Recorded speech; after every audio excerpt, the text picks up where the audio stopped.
This is Adam from Dark Meditation, and you're watching Richard Metal Fan. Hey, what's up, guys? Episode 325 of Richard Metal Fan Interviews, calling from Zoom, and I'm here with Adam Vick from Dark Meditation. So, how are you doing today, Adam?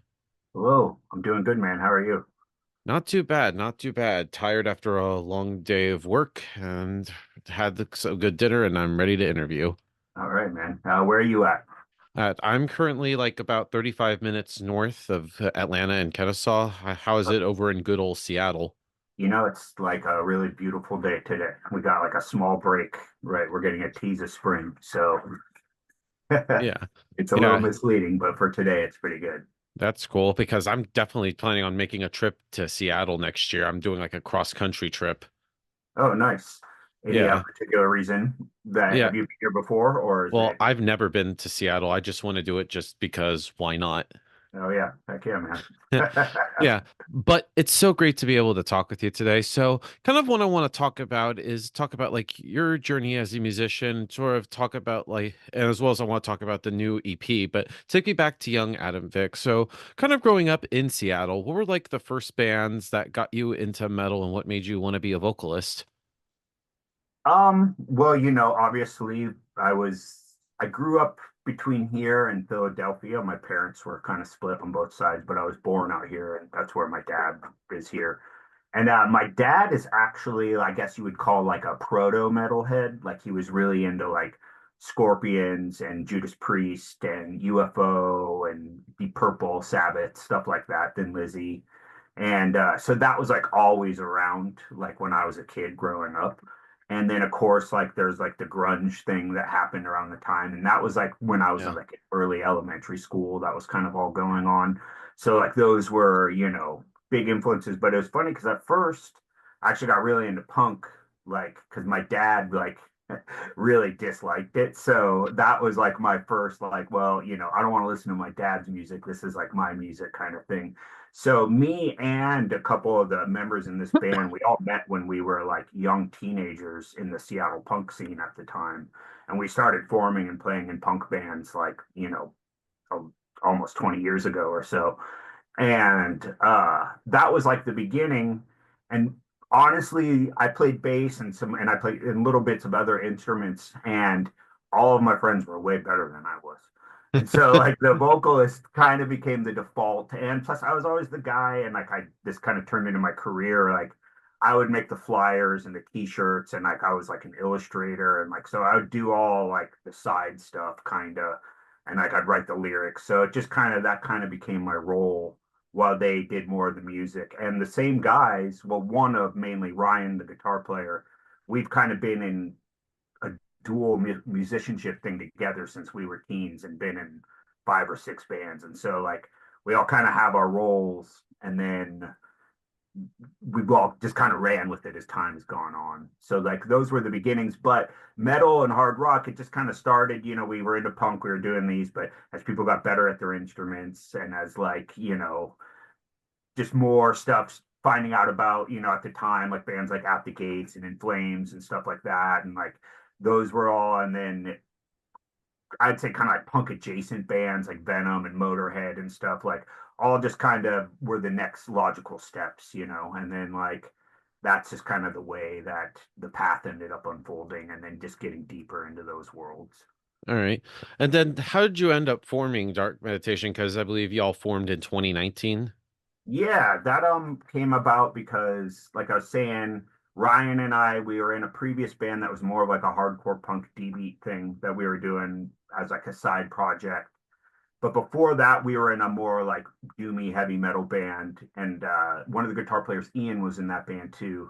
And he moved to New York, but he came back to Seattle, and we all hadn't played music in a couple years, and we were just like kind of sitting around, drinking, watching YouTube videos, and we were just kind of talking about like if we did a new band, what would we want it to be? And it was we kind of wanted it to be influenced by bands kind of like Merciful Fate and kind of earlier heavy metal, but also like first wave black metal, like Celtic Frost and Venom and stuff like that. But also there was a strong, like really into Danzig and Samhain and kind of some of goth rock stuff like Killing Joke and Sisters of Mercy.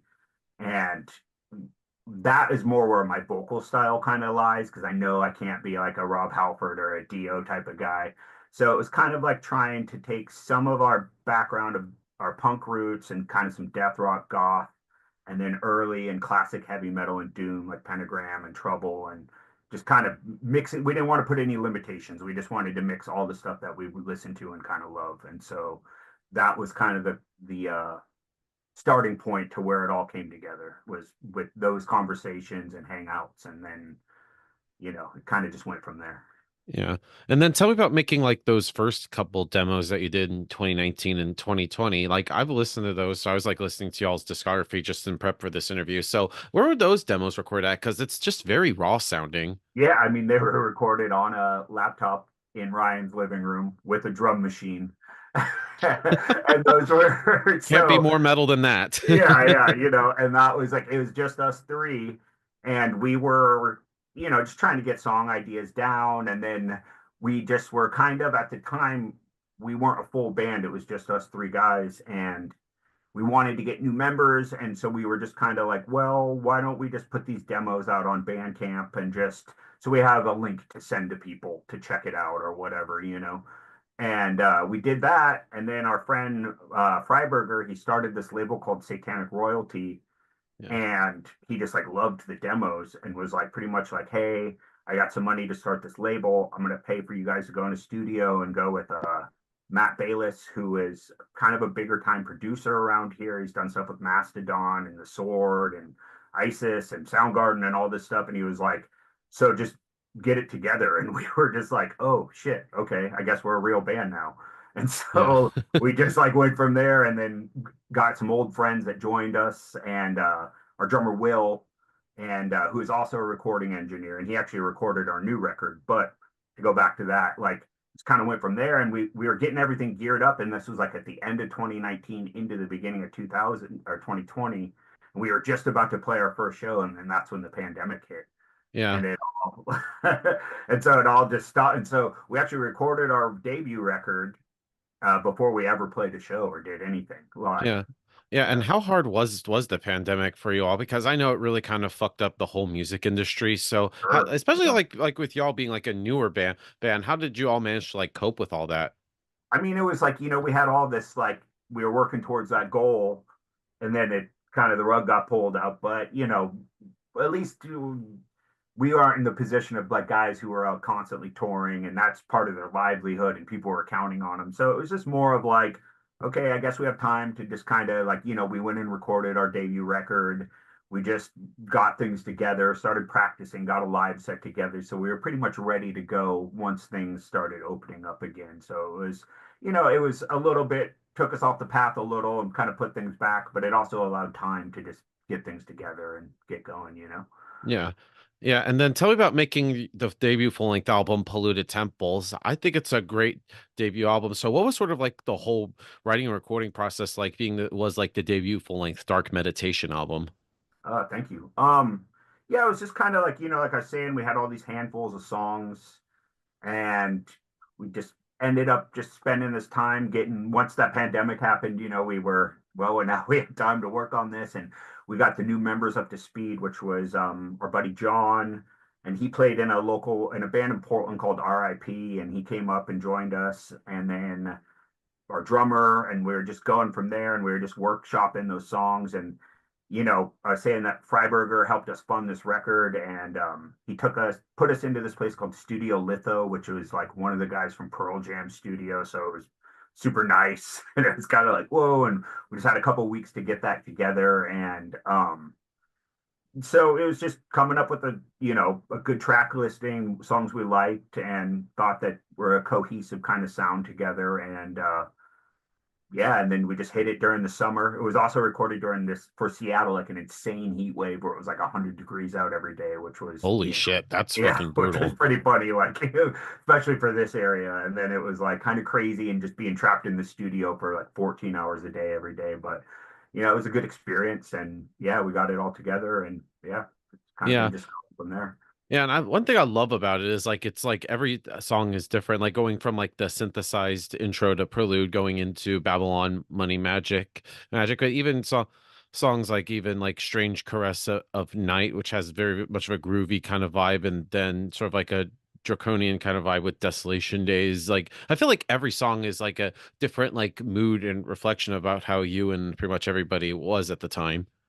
That's a great insight. I'm really glad that you picked up on that because that's something that we all kind of felt like.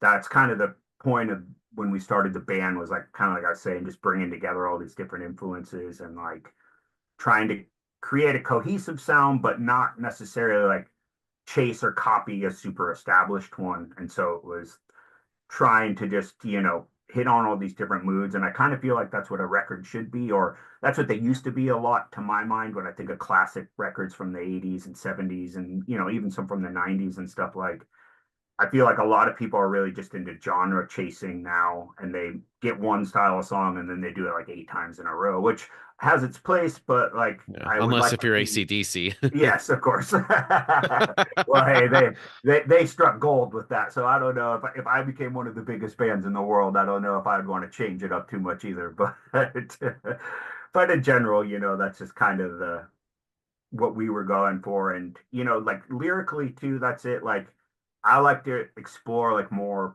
personal and like emotional themes or different societal ones, kind of not so much like fantasy based, even though some can be story told and that can be used in the process of it. Like it doesn't need to be super um, biographical. Like I'd like people to relate to it, but at least where the first is coming from is it's supposed to try to be something that's real and with conviction and kind of relatable into most everyday life or in a place that is affecting society or something along those other than just like a straight metal like fantasy type lyric, which I love stuff like that, but that's just not, or a historical thing or something.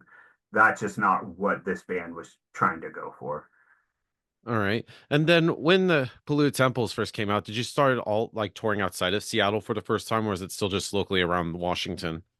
We did like fair amount of just like Northwest, like more in like Portland and then or Oregon and then in Washington. And then we did do like a couple week like West Coast tour where we went down and did throughout LA and San Diego and the Bay Area and everything like that and everywhere along the West Coast. And then we have also done the rep Polluted Temples was released by a label in Mexico and they brought us down for a string of shows in Mexico. And then Oh, we played a festival called the Candle Album Festival, which was like this huge metal fest with like Gorgoroth and Exodus and all this other stuff. So like, holy shit, that's yeah, fucking yeah, awesome. yeah. So that was pretty cool. So we mainly stuck to the West Coast and then did that in Mexico, and then in I guess 2 weeks we'll be playing our first show in America outside of the West Coast because we're playing Hell's Heroes in Texas. So Oh yeah, that's right yeah, around my birthday. yeah, yeah. Well, happy early birthday. Oh, thanks, man. But now we have like the new EP, Where the Darkness Bleeds, which comes out literally on the 21st of this Yeah. month. So how was the whole writing and recording process like for the new EP? So it's kind of funny because part of it was some of the songs were leftover songs from the Polluted Temple sessions. And the idea was first to just record them as is and just get something out because we're actually pretty deep into a second LP as well. But they ended up when we started playing them, the arrangements changed, lyrics changed, so they kind of grew just to being into their own new thing. And we also our drummer, I say he's a pretty talented engineer, and he recorded us, and we kind of had as much time as we wanted this time because we were doing it in our practice space.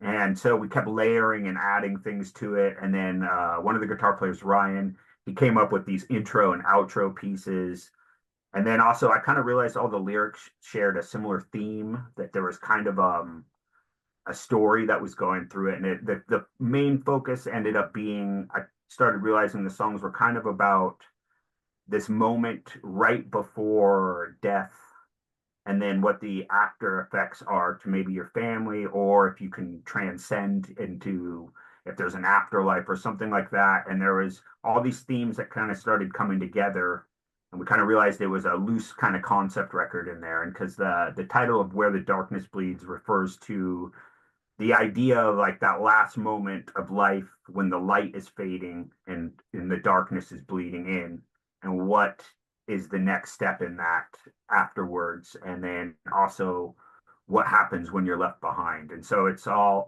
kind of like a story that goes together.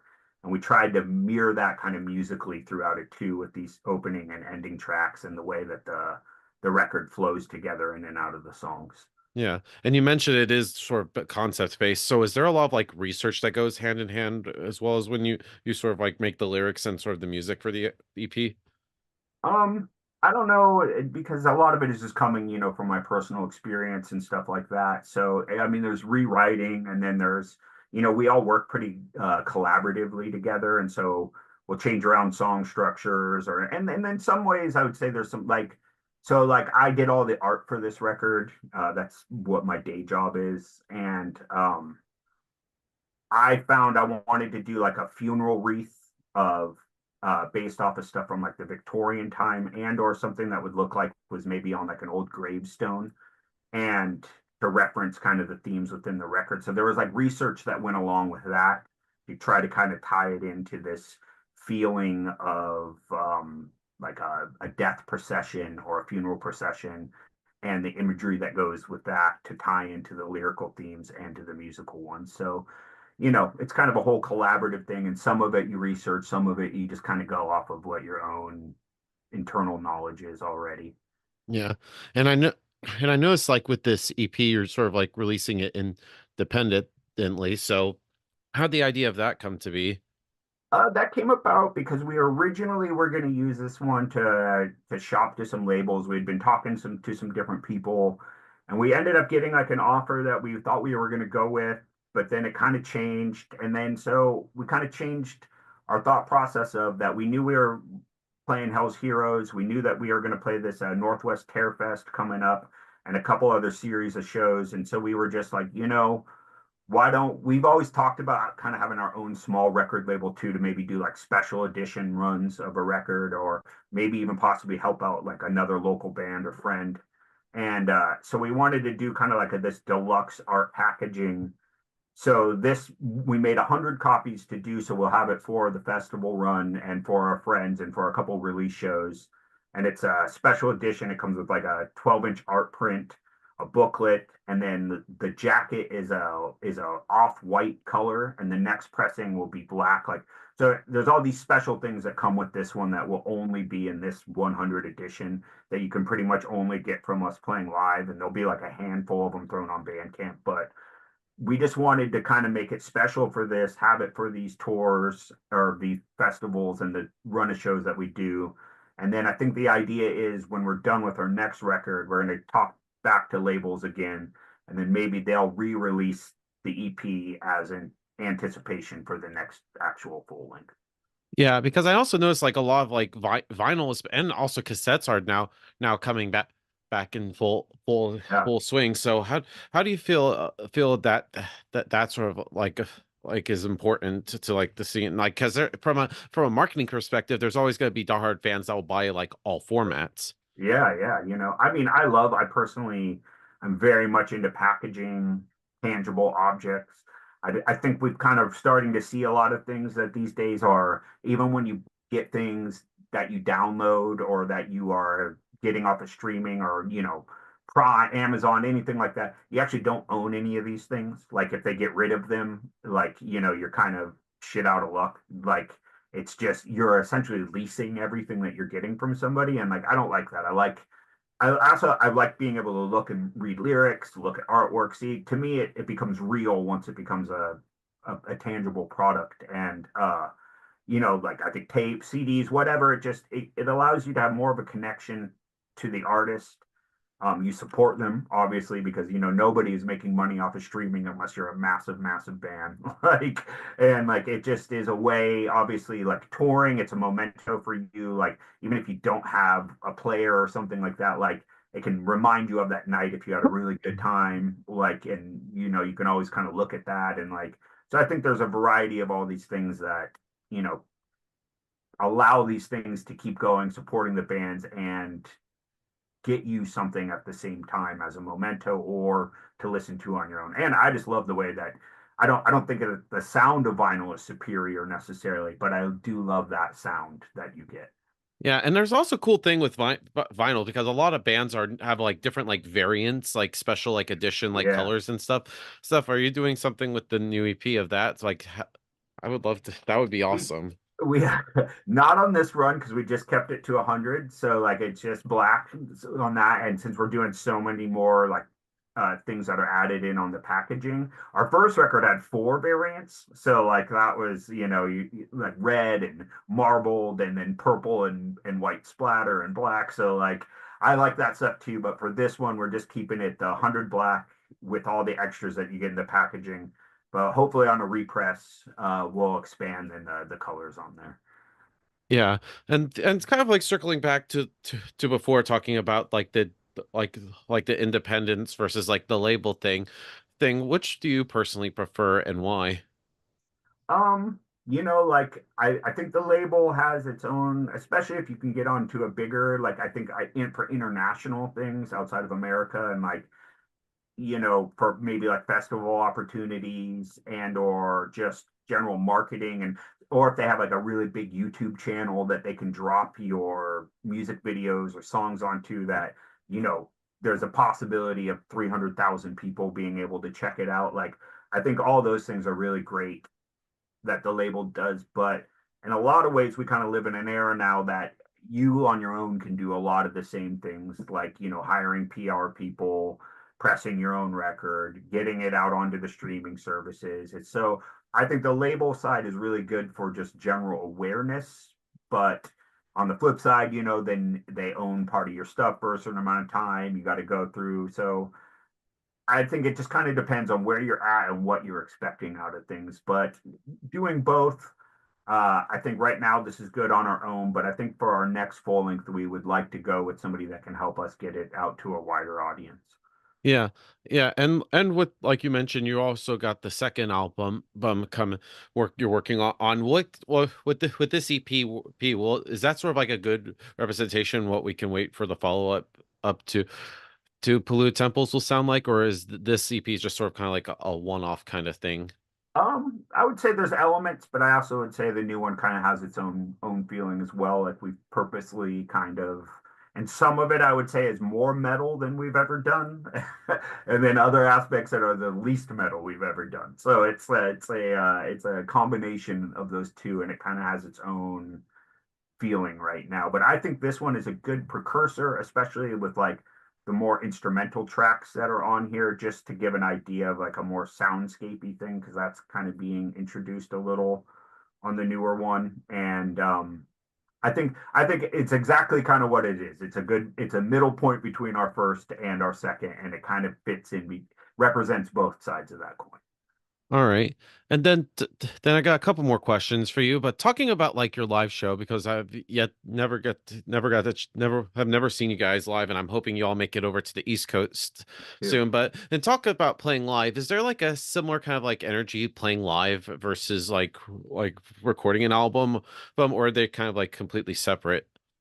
I think it's completely separate because you have just that one. There's only one take live. You can't keep redoing it like you can in the studio or really work it out. And I think it's a lot more about the energy exchange between you and the people that are there and that shared experience that you're having together. Um, as opposed to recording is, more about just getting the right capture, the sound that you're looking for. While I enjoy bands that can play perfectly live. I think there's room for mistakes as in the way of just it's an expression, a live explosion, and it's this feeling of like you putting out energy, crowd getting it, giving it back, and then you together having this like whole that can't be done without one or the other. And so like when you're playing like a really good live show, I think you're on fire with your songs, they're being reciprocated really well. And in turn, you're taking back what you're getting. And it's like yeah, like an osmosis, a shared experience. And so the perfect live show is like the component of all of that together. All right. And then the final question I want to talk to you is about coming from Seattle. Like, of course, when people hear Seattle, they always think of like the grunge bands like Alice in Chains and Soundgarden and stuff. But there's also a lot of great metal bands from Washington, like of course Abigail Williams to Demon Hunter to Nevermore to Metal Church to Melvins. Like, how is like the metal scene in Washington? Like, did you feel like comfortable being a part of it, or was it the goal for Dark Meditation to like tour outside of Seattle and play in front of like different audiences and stuff? I think the goal is always to go out somewhat out of your comfort zones and things, but we definitely feel comfortable. We know we've been here a long time. We know lots of people in all different bands. Also, there's classics like Queensryche too, and then there's a ton of history of cool punk bands too. Also, like Poison Idea from the Portland area, and of course, we all love like Alice in Chains and stuff like that. And then now there's like in Seattle, there's been a huge amount of there's a ton of really good death metal bands, from Seattle area like Reburied or in Olympia like Mortifim and just there's so many Degraved, all these different bands and different black metal bands, of course like Wolves in the Throne Room and stuff like that too from all these different areas. And so it's all about, just and like I said, there's a bunch of cool heavy metal bands here too, like Skeletor, who's been going around, Colony Drop, Serpent Rider, Rope. Like we have a pretty strong scene of a lot of different types of metal bands of all different genres, and I feel like it can get a little segmented into everybody goes stays in their scene, but there's certain times where everybody comes together, and it's a bigger scene, but it's also small in the way that a lot of people know each other and try to support one another. So I've always felt like we've been pretty comfortable here, and I've had a good experience with everybody that's been involved in it. We just it's just getting so expensive to live here, and venues and practice spaces keep closing. So Yeah. that's the Yeah, only shit ain't cheap, downside on man. it. Yeah, yeah, but that's happening in every big city or everywhere pretty much, I guess. But Yeah. so. Yeah, and so kind of also in the end to sort of wrap things up, what's next for Dark Meditation? We got the new EP coming up, and you're also working on the next full length. Is just anything else you like to plug in terms of like other shows and stuff, if you're allowed to say?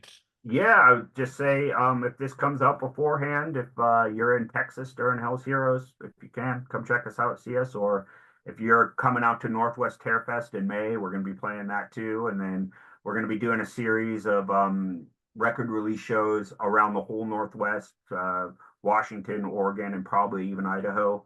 And that'll be going throughout the summer. And so, if you're familiar, just check our social media, come and check it out. And yeah, we hope if we can see you in any one of these places, come and say hi. And I think for next year in 2026, we're looking at trying to get some East Coast stuff together. So hopefully we'll be able to come out your way too. So, Yeah. but, So thank you, Adam, for this conversation. It's great to be able to have you on. It's just any final words you want to say to the viewers that are watching this to close this out? no, just thanks for taking the time to check us out. Thanks for having us on. And yeah, go check out Where the Darkness Bleeds. And we hope to see you out there. Awesome. So everybody, Adam Vick from Dark Meditation. We'll see you next time. Anyway, just one more thing before I let you go. Just need you to do a video ID. I just need you to say, this is Adam from Dark Meditation, and you're watching Richard Metal Fan. This is Adam from Dark Meditation, and you're watching Richard Metal Fan.